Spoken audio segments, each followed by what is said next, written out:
To my channel Divyanshu Vidya. To today discuss some important CDP question for all state and CTET exam. आज का पहला question है, वह कौन सा स्थान है जहां बच्चे के संज्ञानात्मक विकास को सबसे बेहतर तरीके से परिभाषित किया जा सकता है। ऑप्शन है खेल का मैदान, विद्यालय एवं कक्षा, पर्यावरण, सभागार, घर। करेक्ट ऑप्शन विद्यालय एवं कक्षा का पर्यावरण। विद्यालय और कक्षा का पर्यावरण एक ऐसा स्थान है जहाँ पर बच्चे के संज्ञानात्मक विकास को सबसे बेहतर तरीके से परिभाषित करने का मौका मिलता है। सेकंड क्वेश्चन है, निम्नलिखित में से किस अवस्था में बच्चे अपने समवयस्क समूह के सक्रिय सदस्य हो जाते हैं। ऑप्शन है किशोरावस्था, प्रौढ़ावस्था, पूर्व बाल्यावस्था, बाल्यावस्था। ऑप्शन यहाँ पर करेक्ट ऑप्शन है किशोरावस्था। नेक्स्ट क्वेश्चन, 12 से 14 वर्ष की आयु के बीच फिल इन द ब्लैंक्स की अपेक्षा फिल इन द ब्लैंक्स की लंबाई एवं मांसपेशियों में तेजी से वृद्धि होती है एवं 14 से 18 वर्ष की आयु के बीच की अपेक्षा की लंबाई एवं मांसपेशियों में तेजी से वृद्धि होती है। इसका ऑप्शन होगा 12 से 14 वर्ष की आयु के बीच लड़कों की अपेक्षा लड़कियों की लंबाई एवं मांसपेशियों में तेजी से वृद्धि होती है, जबकि 14 से 18 वर्ष की आयु के बीच लड़कियों की अपेक्षा लड़कों की मांसपेशियों एवं लंबाई मांसपेशियाँ तेजी से बढ़ती हैं। तो करेक्ट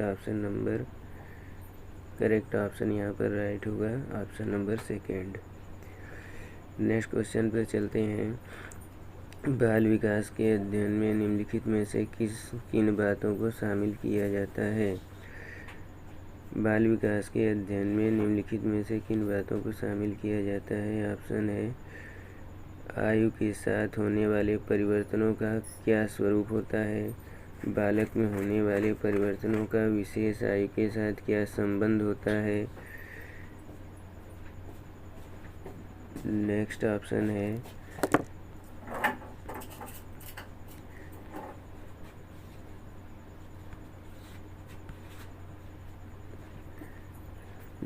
ऑप्शन बालकों में पाई जाने वाली व्यक्तिगत विभिन्नताओं के लिए किस प्रकार के आनुवंशिक एवं परिवेशजन्य प्रभाव उत्तरदायी होते हैं। ऑप्शन इस क्वेश्चन का ऑप्शन है option A B C M C. तो यहाँ पर करेक्ट ऑप्शन सही होगा ऑप्शन नंबर 4 ये सभी। नेक्स्ट, विकास की प्रक्रिया में जीवन मूल्यों, व्यक्तित्व, व्यवहार इत्यादि का विकास भी शामिल है। ऑप्शन इसमें दिया हुआ है दृष्टिकोणों, स्वभाव, रुचियों, आदतों। तो यहाँ पर ऑप्शन होगा विकास की प्रक्रिया में जीवन मूल्यों, व्यक्तित्व, व्यवहार इत्यादि का विकास शामिल है। करेक्ट ऑप्शन नंबर 4 ये सभी। नेक्स्ट क्वेश्चन, कौन सी पाठ्यचर्या सर्वाधिक उपयुक्त होगी। ऑप्शन नंबर 1 बालक के शारीरिक व मानसिक विकास के अंतर संबंधों के अनुकूल, देश की सभ्यता और संस्कृति के अनुकूल, बालक के शारीरिक एवं सामाजिक विकास के अंतर संबंधों के अनुकूल, उपरोक्त में से कोई नहीं। जब बालक बहुत छोटा है तो उसको देश की सभ्यता और संस्कृति का नॉलेज देंगे तो ठीक नहीं है। बालक के शारीरिक विकास और मानसिक विकास के अंतर संबंधों, ये ऑप्शन नंबर 1 सही है। नेक्स्ट क्वेश्चन, निम्नलिखित में से कौन सा विकास छोटे बच्चों में मानसिक व संज्ञानात्मक विकास में सर्वाधिक मददगार होता है। ऑप्शन नंबर है सामाजिक विकास, शारीरिक विकास, सामवेगिक विकास, भाषाई विकास।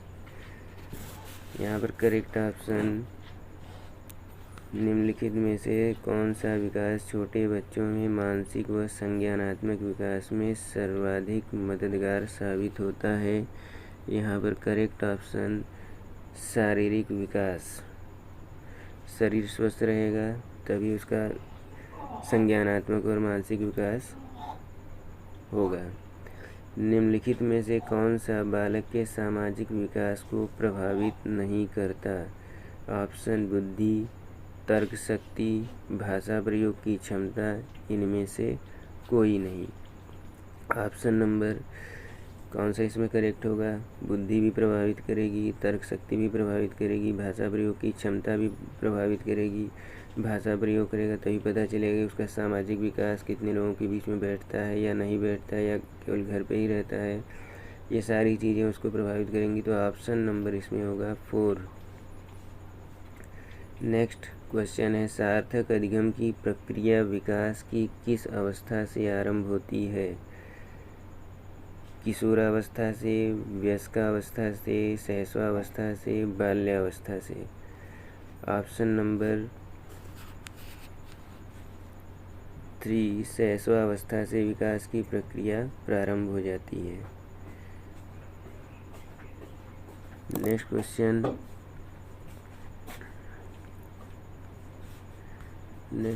पे चलते हैं।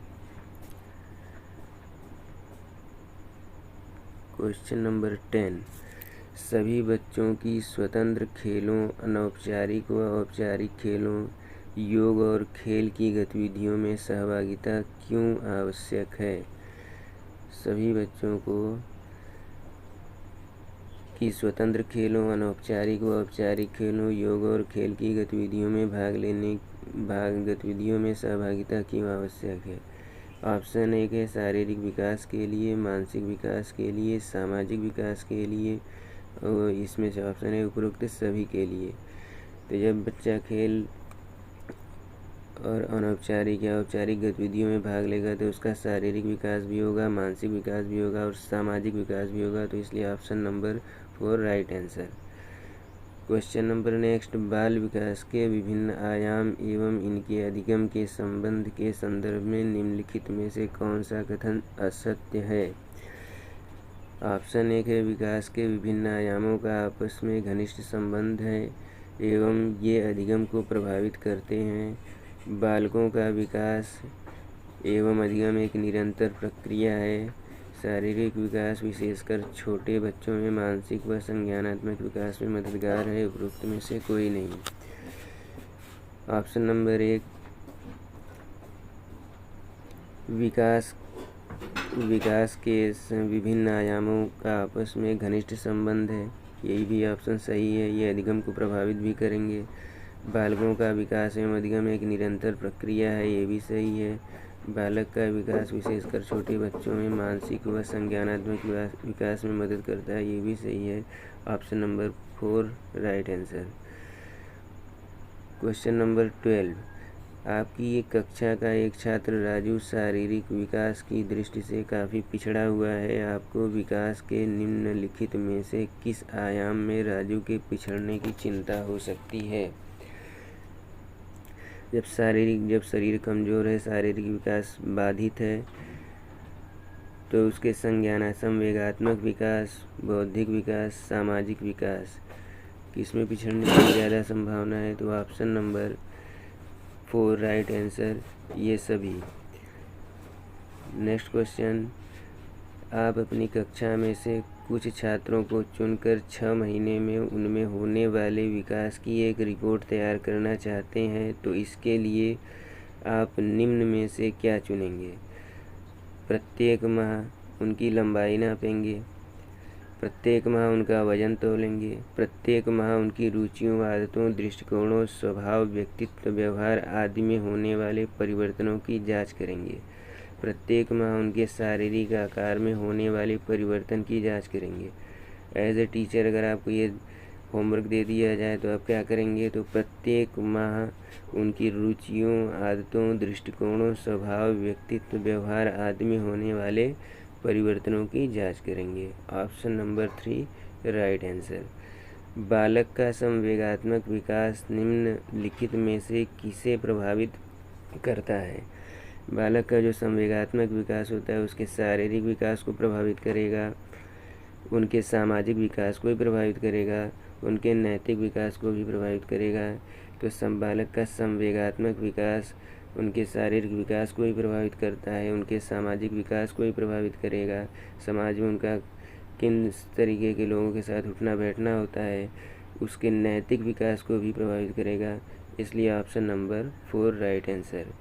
क्वेश्चन नंबर नेक्स्ट, किस अवस्था में घनिष्ठ मित्रता की प्रवृत्ति पाई जाती है? ऑप्शन नंबर 1 है किशोरावस्था में, ऑप्शन नंबर 2 है बाल्यावस्था में, ऑप्शन नंबर 3 है शैशवावस्था में, इनमें से कोई नहीं। तो किशोरावस्था एक ऐसी अवस्था है जिनमें पक्की मित्रता, घनिष्ठ मित्रता पाई जाती है। Option number A right answer. Next question, question number 16 पर चलते हैं। विकास और वृद्धि के संदर्भ में निम्नलिखित में से कौन सा कथन सत्य है? वृद्धि विकास की प्रक्रिया का एक चरण होता है जिसका क्षेत्र असीमित होता है। विकास स्वयं में एक विस्तृत अर्थ रखता है, वृद्धि इसका एक भाग होता है। विकास सतत प्रक्रिया है जो बालक के परिपक्व होने के बाद भी चलती है। तो यहाँ से ऑप्शन नंबर वृद्धि विकास की प्रक्रिया का एक चरण होता है जिसका क्षेत्र असीमित होता है। विकास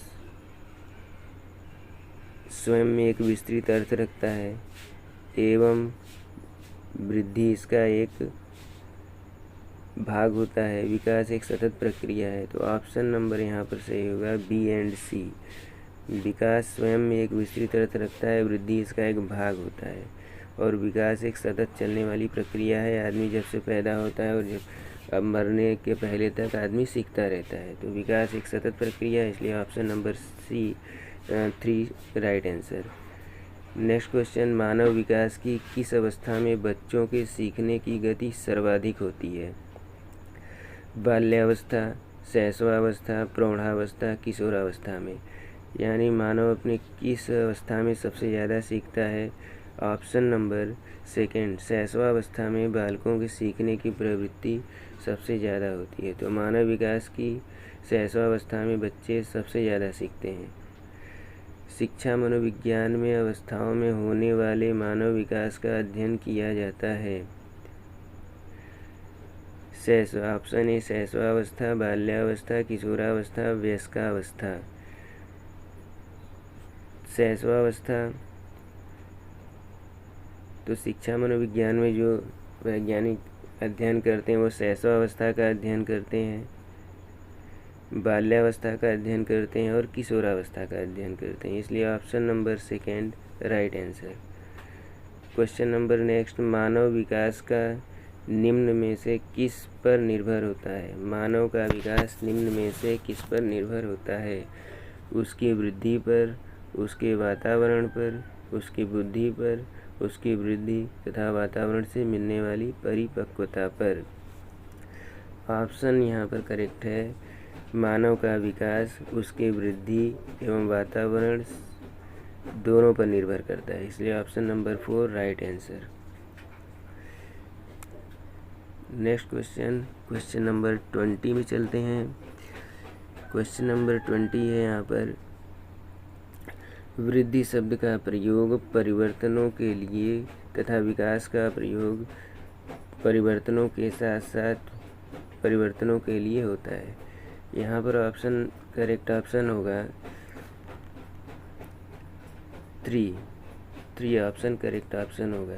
वृद्धि शब्द का प्रयोग परिमाणात्मक परिवर्तनों के लिए तथा विकास का प्रयोग परिमाणात्मक परिवर्तनों के साथ साथ व्यवहारिक परिवर्तनों के लिए भी होता है।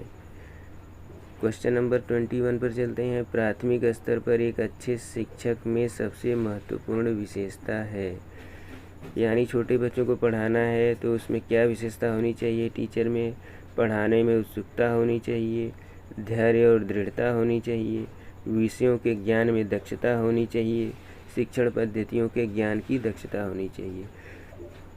तो शिक्षक में सबसे महत्वपूर्ण गुण ये होना चाहिए कि उत्सुकता तो पढ़ाने की होती है, लेकिन कोई क्वेश्चन अगर कोई स्टूडेंट्स या छोटे बच्चे पूछते हैं, जिज्ञासा होती है पूछने में, तो ये नहीं कि उनको डांट के बैठा दें, उनको पीट दें कि दोबारा वो क्वेश्चन ही ना पूछें, ये सब नहीं। तो सबसे इम्पॉर्टेंट होता है शिक्षक में धैर्य और दृढ़ता का गुण होना सबसे मायने रखता है कि किसी भी किसी भी बच्चे का क्वेश्चन बड़े धैर्य के साथ सुने और उसका उत्तर दें, उचित उत्तर दें, जैसे वो संतुष्ट हो जाए। सभी बच्चों का स्वभाव शारीरिक विकास सभी प्रकार के विकास की पहली शर्त है। इसके लिए किन मूल आवश्यकताओं पर ध्यान देना आवश्यक है।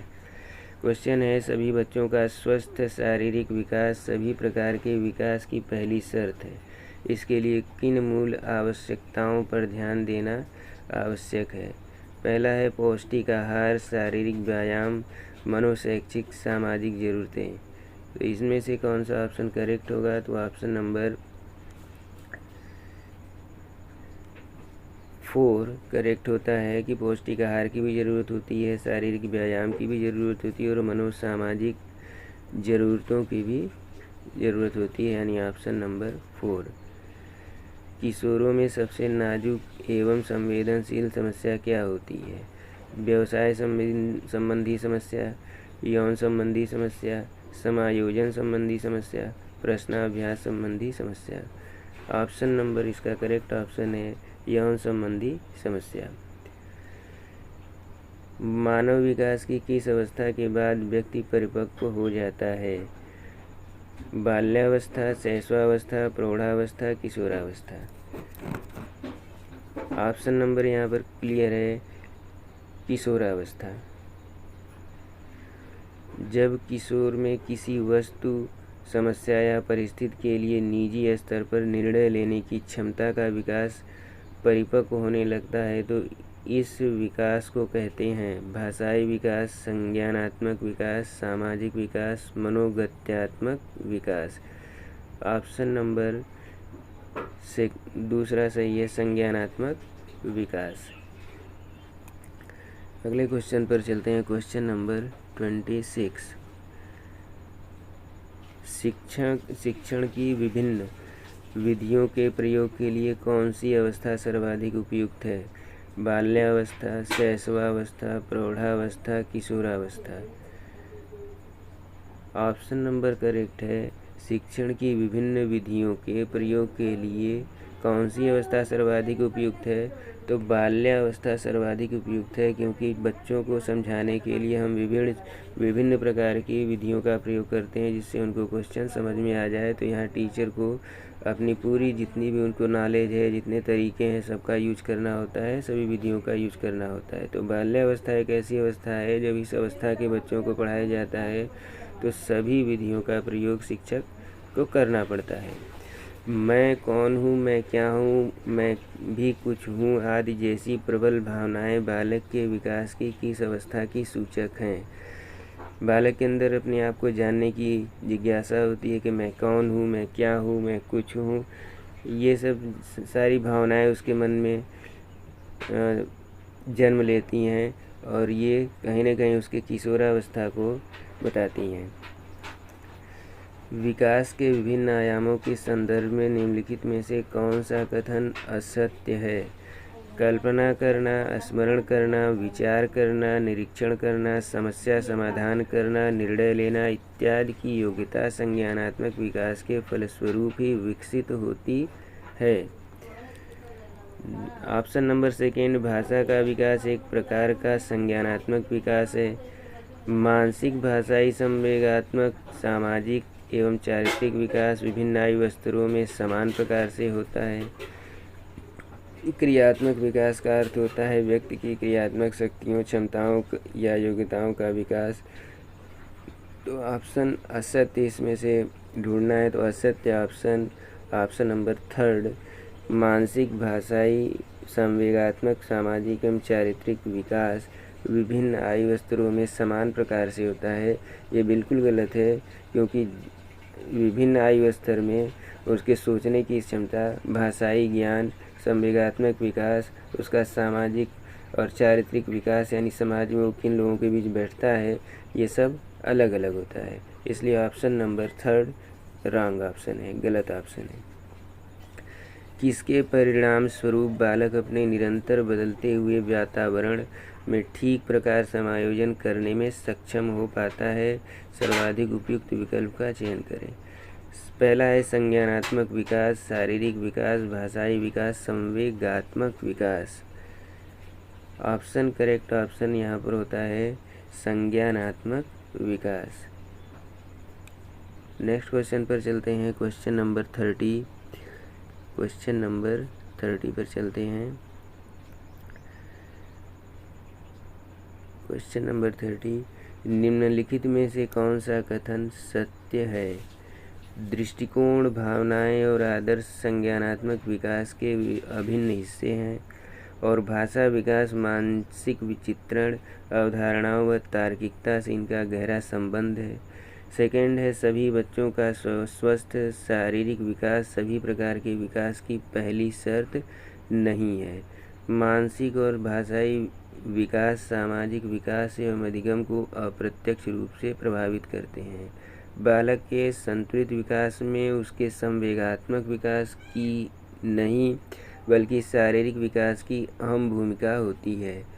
ऑप्शन नंबर करेक्ट ऑप्शन है ऑप्शन नंबर पहला, दृष्टिकोण, भावनाएं और आदर्श संज्ञानात्मक विकास के अभिन्न हिस्से हैं और भाषा विकास मानसिक चित्रण, अवधारणाओं व तार्किकता से इनका गहरा संबंध होता है। अगला क्वेश्चन है, मानव विकास को क्षेत्रों में विभाजित किया जाता है जो हैं। मानव विकास को क्षेत्रों में विभाजित किया जाता है जो हैं शारीरिक, आध्यात्मिक, संज्ञानात्मक और सामाजिक। शारीरिक, संज्ञानात्मक, संवेगात्मक और सामाजिक। संवेगात्मक, संज्ञानात्मक, आध्यात्मिक और सामाजिक। मनोवैज्ञानिक, मनोवैज्ञानिक, संज्ञानात्मक, संवेगात्मक और शारीरिक। ऑप्शन नंबर यहाँ पर करेक्ट होता है ऑप्शन नंबर 4 कि मानव विकास को क्षेत्रों में विभाजित किया जाता है मनोवैज्ञानिक, संज्ञानात्मक, संवेगात्मक और शारीरिक। नेक्स्ट क्वेश्चन, विकास शुरू होता है उत्तर बाल्यावस्था से, प्रसव पूर्व अवस्था से, शैशवावस्था से, पूर्व बाल्यावस्था से। ऑप्शन यहाँ पर करेक्ट होता है कि बाल विकास, मानव जीवन का विकास प्रसव पूर्व, जब बालक गर्भ में आता है उसी समय उसका विकास वहीं से प्रारंभ हो जाता है, वहीं से वो सीखना शुरू कर देता है, वहीं से विकास की अवस्था वहीं से शुरू हो जाती है। तो प्रसव पूर्व अवस्था option number second correct option. बच्चों के संज्ञानात्मक विकास को सबसे अच्छे तरीके से कहाँ परिभाषित किया जा सकता है? खेल के मैदान में, विद्यालय एवं कक्षा में, ऑडिटोरियम में, गृह में। तो बच्चे के संज्ञानात्मक विकास को सबसे अच्छे तरीके से परिभाषित किया जा सकता है विद्यालय एवं कक्षा में, क्योंकि विद्यालय में अलग अलग परिवेश से, अलग अलग वातावरण से बच्चे आए रहते हैं और वहाँ वो एक दूसरे के सामने अपने विचारों को व्यक्त करता है, वहाँ व्यवहार सीखता है। तो कक्षा में, विद्यालय एवं कक्षा में परिभाषित किया जा सकता है। ऑप्शन है, बच्चे के उचित विकास को सुनिश्चित करने के लिए उसका स्वस्थ शारीरिक विकास एक महत्वपूर्ण आवश्यकता है। यह कथन गलत हो सकता है क्योंकि विकास नितांत व्यक्तिगत मामला है। सही है क्योंकि विकास क्रम में शारीरिक विकास सबसे पहले स्थान पर आता है। सही है क्योंकि शारीरिक विकास विकास के अन्य पक्षों के साथ अंतः संबंधित है। गलत है क्योंकि शारीरिक विकास विकास के अन्य पक्षों को किसी प्रकार से प्रभावित नहीं करता है। तो ऑप्शन करेक्ट ऑप्शन है थर्ड, सही है क्योंकि शारीरिक विकास विकास के अन्य पक्षों के साथ अंतः संबंधित है। एक कहावत है, स्वस्थ शरीर में ही स्वस्थ मस्तिष्क का निवास होता है। अगर बालक का शरीर ही स्वस्थ नहीं है तो वह पढ़ने में कमज़ोर होगा, उसके अन्य भी जो क्षेत्र हैं वो भी कमज़ोर होंगे। अवधारणाओं का विकास मुख्य रूप से का हिस्सा है, बौद्धिक विकास का हिस्सा है, शारीरिक विकास का हिस्सा है, सामाजिक विकास का हिस्सा है, संवेगात्मक विकास का हिस्सा है। तो अवधारणाओं का मुख्य रूप से जो हिस्सा यहाँ बताया जा रहा है वो बौद्धिक विकास का हिस्सा है। ये आपके आज के 35 क्वेश्चंस थे। Thanks for watching this video. जय हिंद, वंदे मातरम।